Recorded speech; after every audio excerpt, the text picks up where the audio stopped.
Hello, Caesar here. Today we're going to go over how I am going to convert a horse armature over to an elephant armature. So this is your elephant armature, and we're going to go from this over to that in order to create the armature for the elephant. I utilized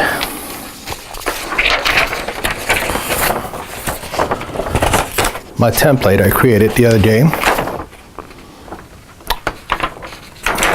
Took an additional piece of transparency film, traced it, and created the rib cage. So this piece will fit as such. I've also gone ahead and found a better head, so I'm going to use this head because this one seems to support larger tusk. So I'll show you how I create this one here. So let's head over to the yard and work on the styrofoam. What we have here is a somewhat of a homemade black wire. What we have here is a modification I made of the hot wire.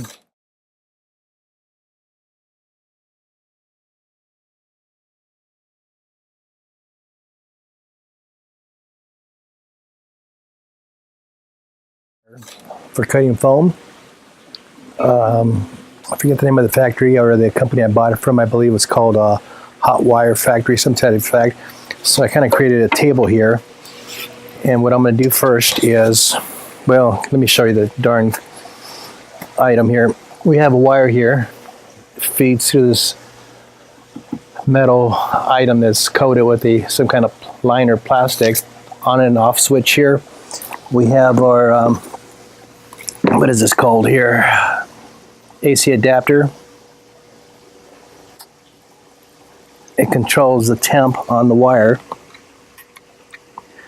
Turn it on, flip the switch here, and just cuts nicely. What I'm going to first do is take the rib cage outlining I created.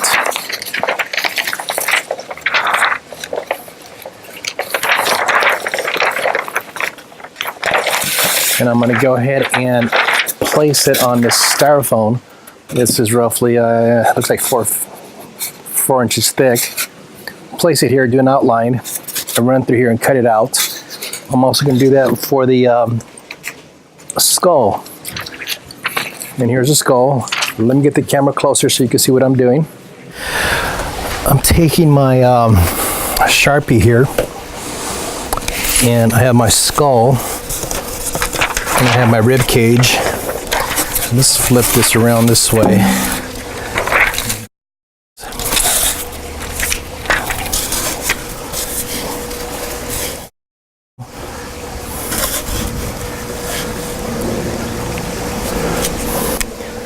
So let's just do a trace here.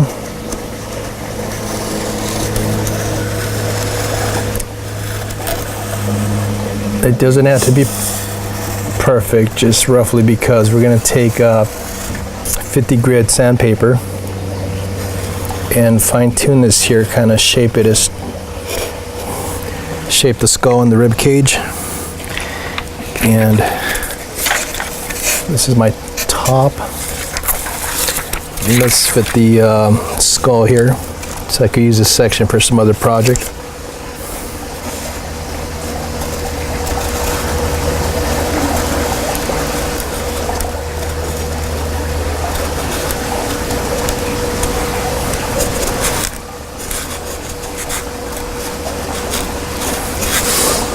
There is a video that came before this one here, kind of shows you what, actually shows you how I scale the template on Photoshop to get to this here using transparencies. Some people refer to them as transparencies, film transparencies, overhead transparencies, whatever. And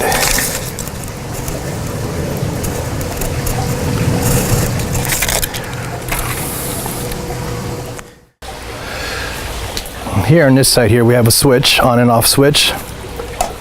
Just turned it on, and it's just getting pretty hot, let's say. Let's get rid of what we don't need. And let's just set it to cut at 90-degree angle down to the table.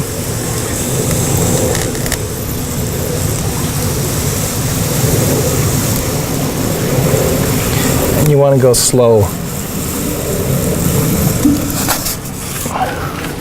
That's another project. Okay, you can see it's blowing this that way, so I'm going to stand on this side here now and just feed it slowly.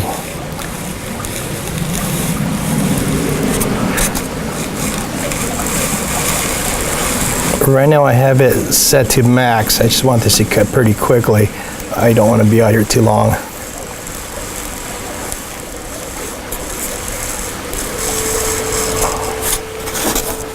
And if you pause, it'll kind of eat away, melt some of the styrofoam. So try to stay steady and follow your lines.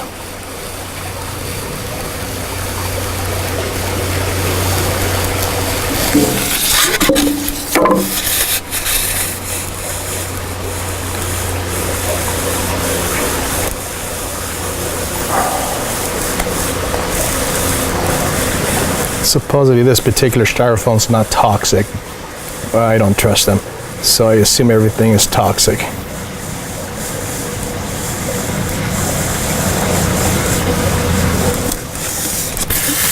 Okay, we're done with that.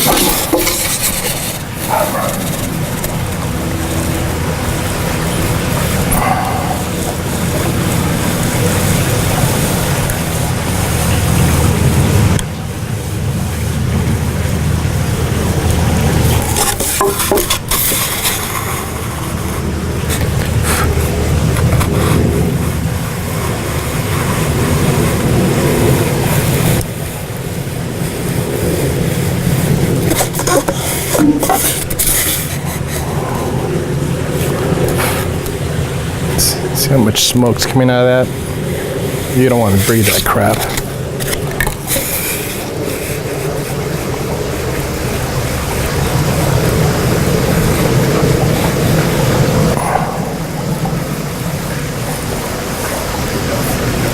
And again, all this gets covered with the clay, and by the time you're done shaping it with your sandpaper,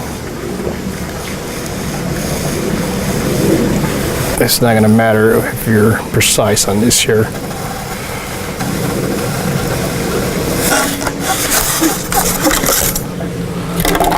Okay, we're done with that. The next thing I'm going to do is,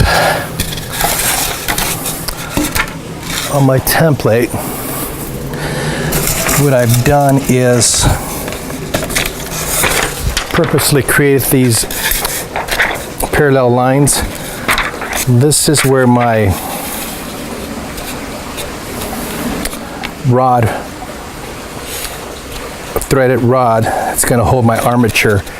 So I'm going to create a hole here going straight down, and I'm going to create it wide enough to allow me to play and move it around as to how I want the actual armature set.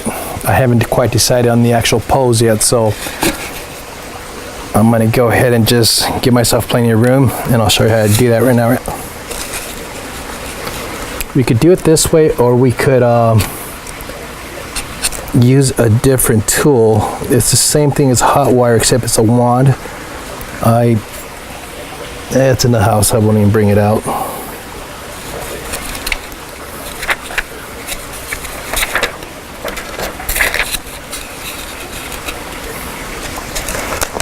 Follow this line, this line.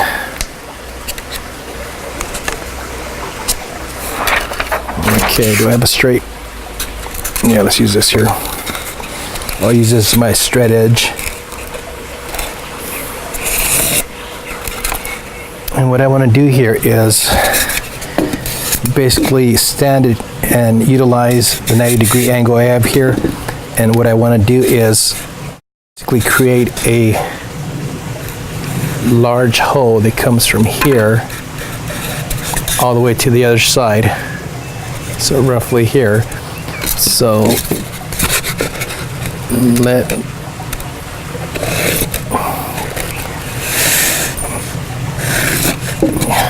just give myself some guides there.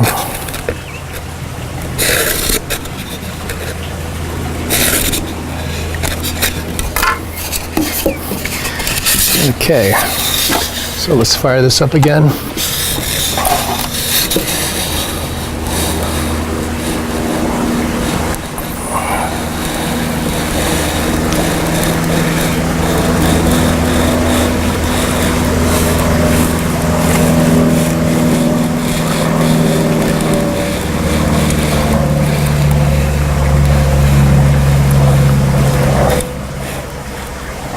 All right, turn this off.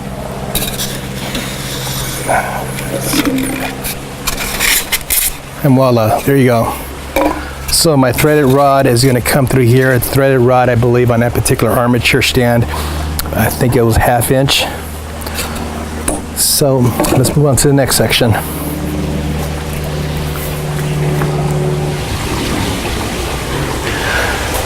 What I have next here are the profiles of the skull. You have your right side, your left side, and you have the front side. So basically it goes like this here. And what I want to do now is take my skull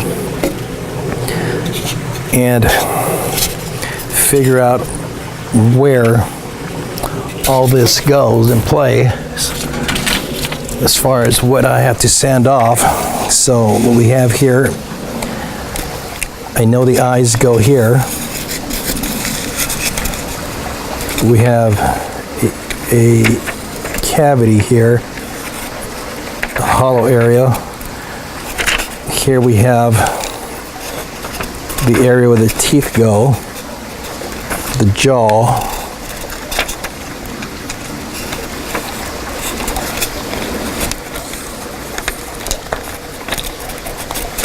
The tusk goes through here, and based on this here, let's see, get a rough idea. This is not to scale, this is actually smaller than what I needed, so I still could figure it out. I could tell that the eyes are going to go right here, so bring it forward to give perspective. So this whole area here is where we have the hole there.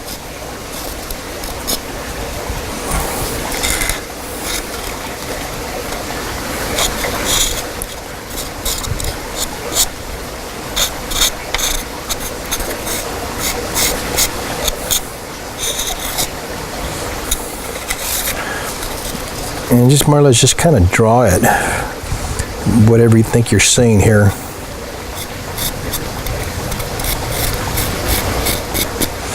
You could have taken this one here and scaled it to this size here and do the same thing with the transparency, but most of the stuff's going to be covered with the clay, and I haven't quite figured out what kind of movement the head will have as far as the pose.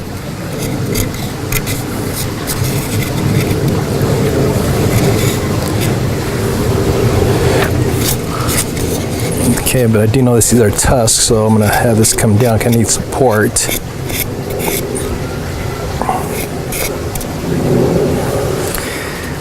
And most likely, I'm not going to eat away too much of this here.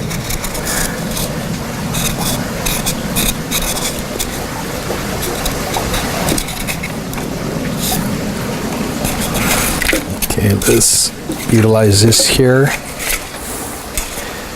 We have this. We have the eyes. We have that cavity where the temple is located, more or less.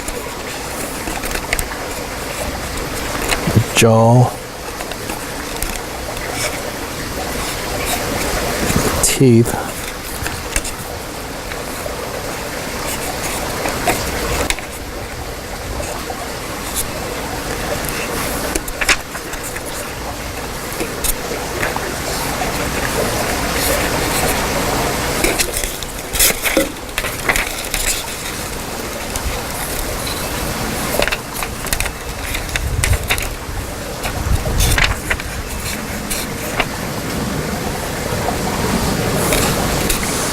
Okay, that's good enough.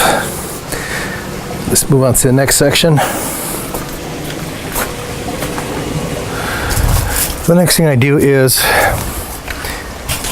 take my 50 grit sandpaper, get a trash bag or some kind of control plastic around so you don't make such a mess, because you can get a lot of this styrofoam flying. It's basically going to snow for the most part.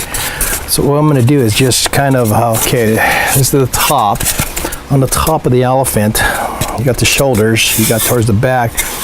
I don't think I need to remove too much because my elephant's going to be pretty wide, but for the most part, I'll just kind of show you.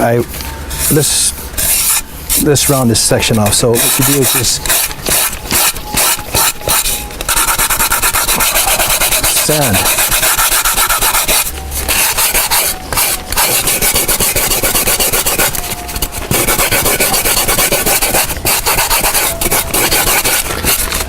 See, on this here, I don't have to remove much because I know more clay is going to go on this here, so it's going to basically cover this pretty well. I don't know the actual pose of my elephant yet. There's going to be 2 elephants. So what I could do is,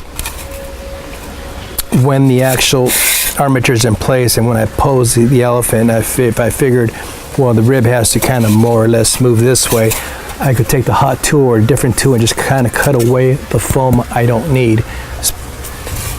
So let's move on to something else that actually makes more sense. Let's move on to the skull. Okay.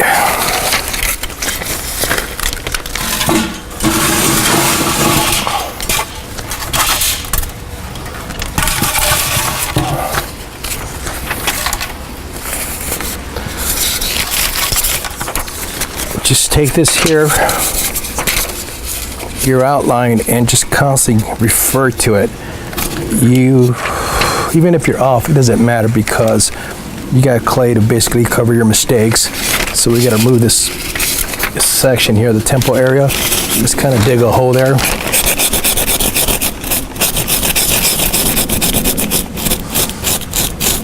I'm using 50 grit sandpaper because it eats it right away, roughs it out quickly. Later on, when you're getting close to your final shape, you can lower the, or I should say increase your grit sandpaper. I would probably just go maybe 100 grit, not too much because it's going to be covered.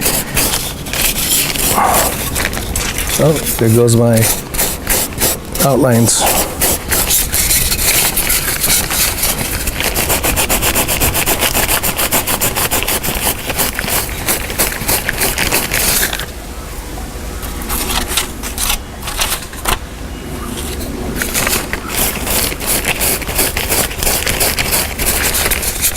Let me grab that.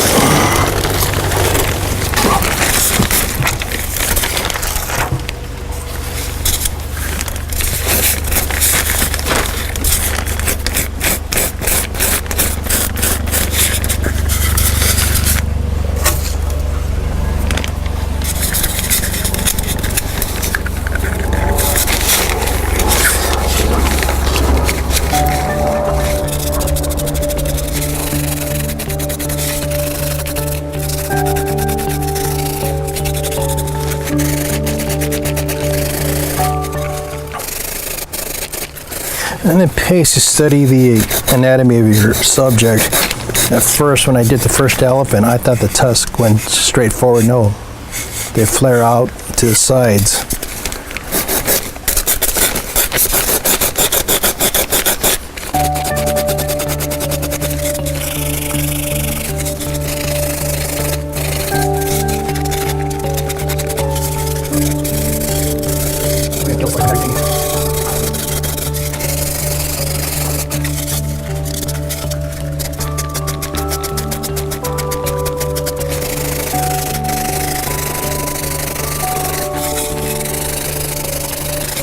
Sometimes looking at it 2D, it's kind of hard to tell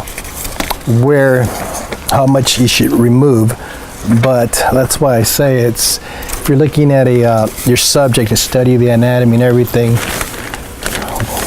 helps out greatly.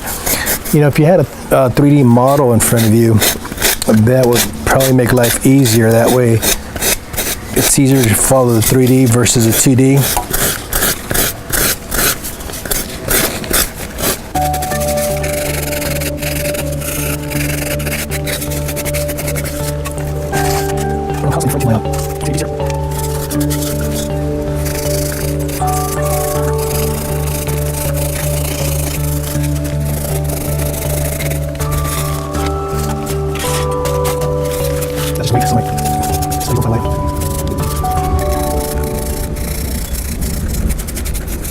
When we visited Thailand, I was kind of surprised to see that some elephants had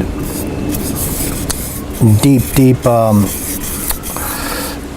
temple areas here. I'm not sure what you call it, but that's where your temple should be. It was just caved in quite a bit. And they also had some pretty defined 2 humps on top of the head. Apparently the Asian elephants will have 2 humps, and the African elephants will just have, well, I guess you want to call it a hump, a dome, I don't know.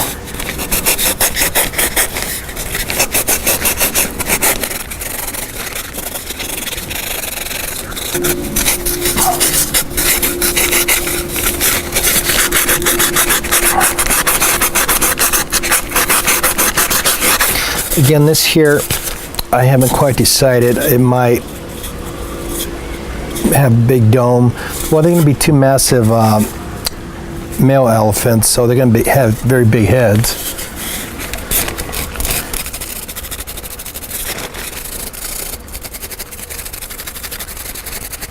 Okay, this is probably as far as I'm going to take it.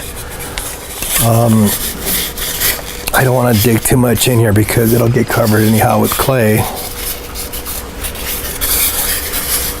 Then you can see it lines up pretty much where I want it to be.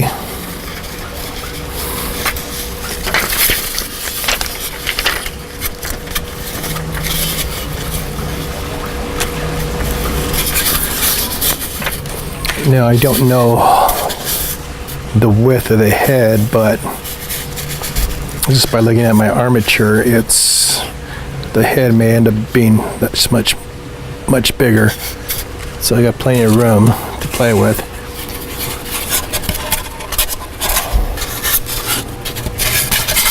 So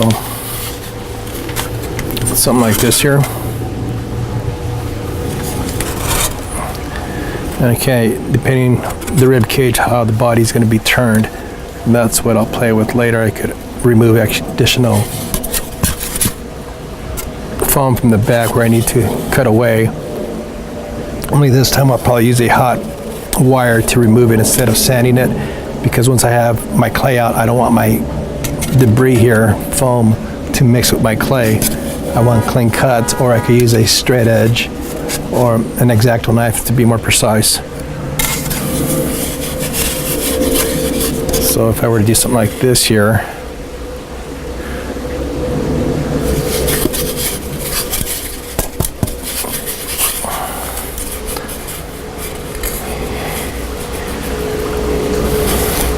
it's not bad.